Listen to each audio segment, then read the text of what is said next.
It's Ron Goodall from FightHype.com. I'm here with the 20-0, 18 KOs, crazy prospect coming up. Brandun Lee, is it too soon to call prospect or contender, or how would you want me to? I'll call myself. I don't even know. I'm just a fighter. That's what I call myself. Okay, that's fair. I'm sure a lot of people in the boxing world have seen the tremendous performance you did against Jimmy Williams, the crazy first round knockout, 3 knockdowns. Probably should have stopped him. The ref should have stopped it after the second one. But, you did what you needed to do to get him out of there, and it was extremely, extremely impressive. Can we just kind of start off with the fight you just had, and how do you feel about your performance? I felt good about my performance. Of course, after watching the tape, my father and I, and my coach, my father and my other coach, we went through the tape and we saw some mistakes. So there's always room for improvement. So next fight, we're gonna have to work on those things. Having a performance like that, and a lot of times people see something like that, it's hard for them to see any type of mistakes that you saw. Maybe without giving out game plans and stuff, like what are the things that you guys would look at a great performance like that and go, not good enough? It's just the way. Ever since my father started training me. My father, he's an electrician. So when you're an electrician, everything has to be perfect. So let's just say, for example, I remember when I first started boxing and my dad wanted me to throw punches or something. And instead of throwing, he wanted my punch to be very straight or something. But if it was just like that, he would redo it over and over. So just he's very precise when it comes to things like that. I would say he's kind of like a perfectionist in his eyes when it comes to boxing. So there's just little stuff we have to fix up. And for people who just kind of just stumbled across you and your great performances that you've been putting on, I know before the pandemic, you got the headline on Showtime, and then you had this tremendous performance recently. Overall, throughout this whole entire experience, and kind of wanting to have the fans learn a little bit more about you, what's your upbringing? How did you get into boxing, and kind of, a little bit of your background story? I got through boxing through my older brother. My uncle used to fight.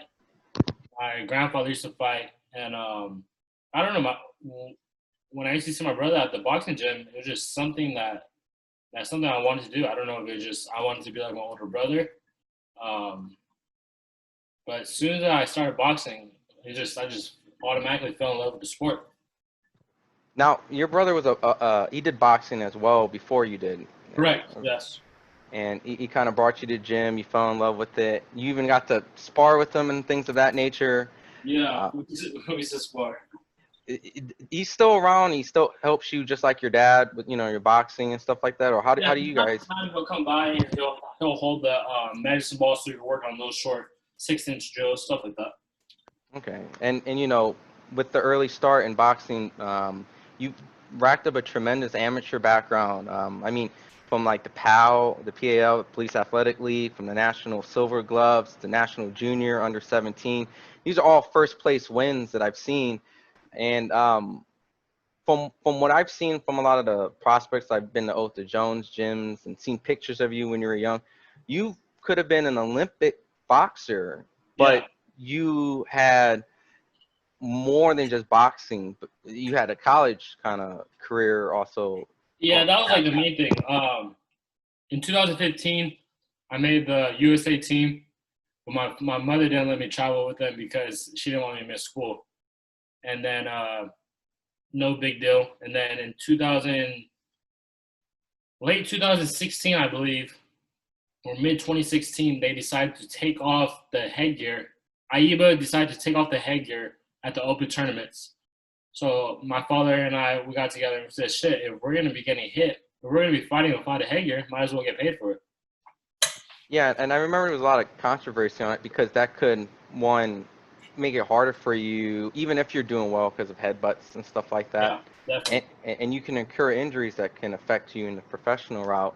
Was that kind of, I want to say, you mentioned it earlier that, it wasn't a big deal, but seeing the fact that the Olympics and the gold medal and all that stuff, did that really play a big factor in some of your early accomplishment goals, or not really because boxing's changed a little bit?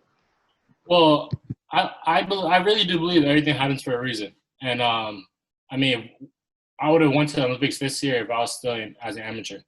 And look what happened with the pandemic. So everything happens for a reason. The man upstairs has a plan for everyone, and his plan was for me to turn pro.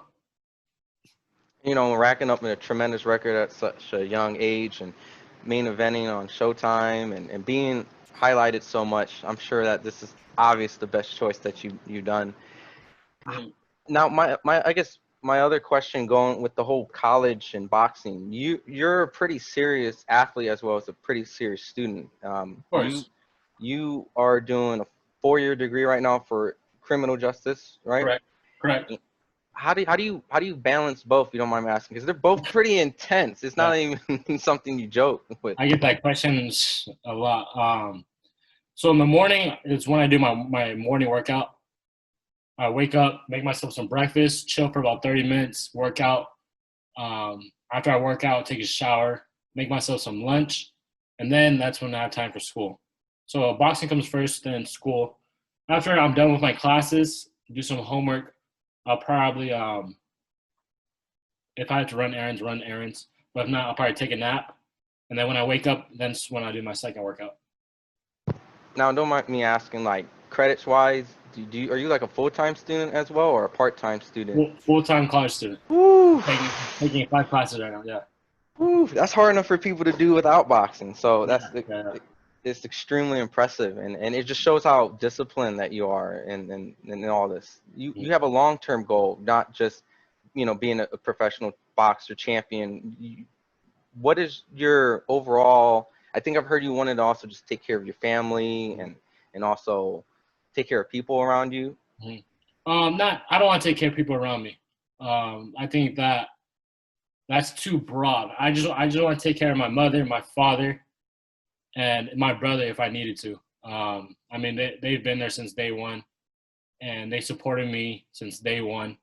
Even though that my mother and my brother like to throw in their own personal opinions, and it's not always my opinion, they're still being 100% supportive because at the end of the day, I know that your own parents are going to tell you something. Your own blood isn't going to tell you something that's going to hurt you. And just kind of choosing a path of college and boxing, I know that, and that path, I guess, because myself, I'm half Korean. There's cultural boundaries. You're Yeah. Korean and you're Mexican.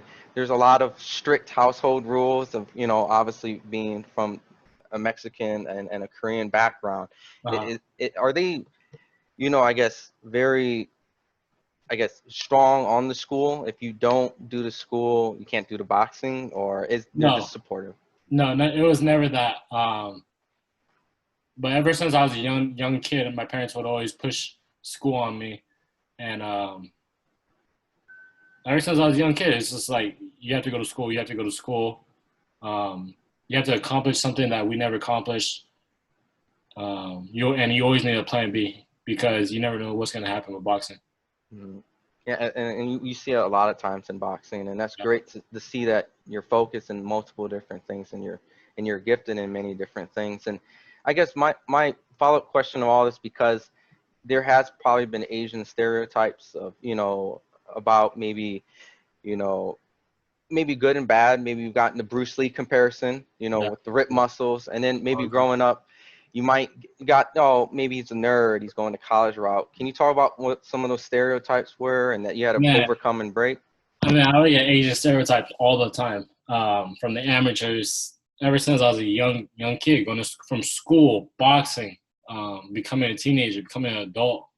Till this day, I have people talking smack on my Instagram about me being Asian. So it's just something that I have to roll with. My objective is to break all stereotypes. I want to give not only the Asian people, but mainly the Asian people, but I just want to give the youth the credibility. I mean, just because you're Asian doesn't mean you can't be an awesome athlete. Doesn't mean just because you're going to school doesn't make you a nerd. you want to be successful, whatever. If you want to be successful, go do whatever you want to do. Whether that's going to school, becoming an athlete, cooking, culinary, whatever. Whatever you feel like doing, go ahead and do it, and don't care what people think about you. Now, I would hate to be a person to like to be one of those guys to stereotype you to later find out the hard way that you're a boxer and took up boxing. Was that something that they had to find out on their own, or was it word of mouth and they gave you respect? You know, because I know you probably have been challenged. You Yeah, know, I've been challenged a few times, but I always declined because I knew that it wouldn't be a challenge. I knew that yeah, it wouldn't be a challenge at all. But not until they found out from other people, oh, he's a boxer. Oh, he's won this. He's a national. He's ranked number 1 in the whole nation. Oh, he's this guy. Oh, he's been on the news. Oh, now he's a professional fighter. Oh, now he's knocked people out on Showtime. I mean, not until stuff like this, until they gave me the respect. So it's just something that I'm going to have to roll with. And hopefully in the next up and coming years, I can be a big role model to the Asian community. now talking about you being a great boxer, you're also in a great division. I mean, you're up and around great divisions, including being in 135, 140, 147. Yeah. The guys that, I mean, the 140 division alone that you're in is extremely stacked, full of talent. I'm sure people have also asked, hey, go up to 147, please also. And then obviously there's talent in 135 that's going to be entering your division and try to I guess, seeing what route that you want to take. I know you're young, you're 21. Do you want to start first and get a few titles or accomplish things at 140 before anything else? Is that your first goal? Yeah, that's my first goal. I'm a 140 pounder. Even though I'm not weighing in at 140, I'm still a 140 pounder. My last fight was at 144. All my other fights before my last fight was at 143. So people are telling me that I'm scared at fighting. I had one guy tell me,